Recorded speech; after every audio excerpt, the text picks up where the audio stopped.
Shiv body जाकर उन्हें वहाँ पर जितने भी परिवारजन हैं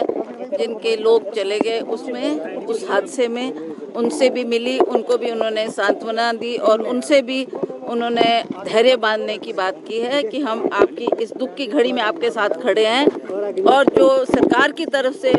मदद होगी उसके लिए भी उन्होंने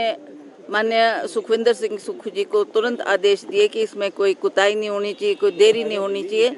प्रभावित परिवारों को जल्दी से जल्दी राहत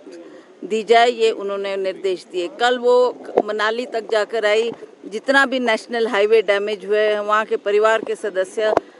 जो प्रभावित हुए हैं उनसे भी मिली, उनसे भी उन्होंने व्यक्तिगत तौर पे बातचीत की और उनको सांत्वना दी कि इस दुख की घड़ी में हम आपके साथ खड़े हैं।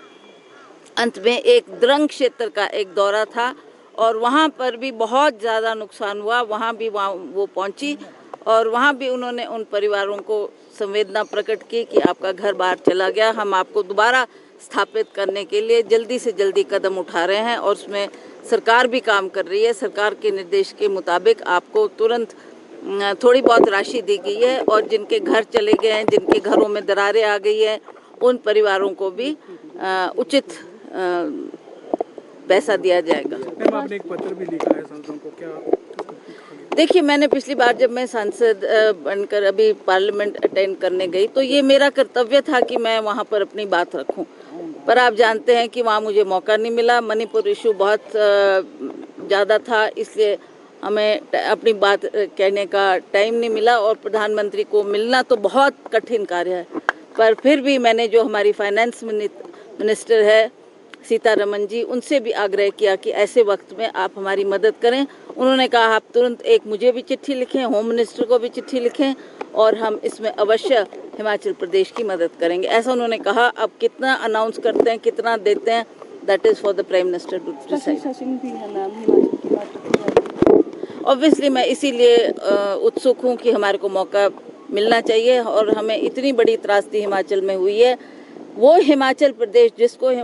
माननीय प्रधानमंत्री जी ये कह के गए पिछले इलेक्शन के दौरान कि ये मेरा दूसरा घर है, और आप दूसरे घर की तरफ देख भी नहीं रहे हैं कि वहाँ कितनी त्रासदी होगी, कितना नुकसान हो गया।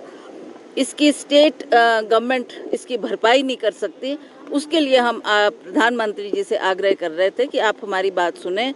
और आपकी मदद के बिना हम इस काम को पूरा नहीं कर पाएंगे, इसलिए आपकी मदद हमको इस क्षण में अवश्य चाहिए। मुझे पूर्ण विश्वास है कि जनता की आवाज़ को सुनते हुए प्रधानमंत्री अवश्य हमारी बात को सुनेंगे और इसमें उनको तुरंत धनराशि भी घोषित करनी चाहिए और जो यहाँ पर त्रासदी हुई है उसके लिए संवेदना भी प्रकट करनी चाहिए। वो प्रधानमंत्री जिन्होंने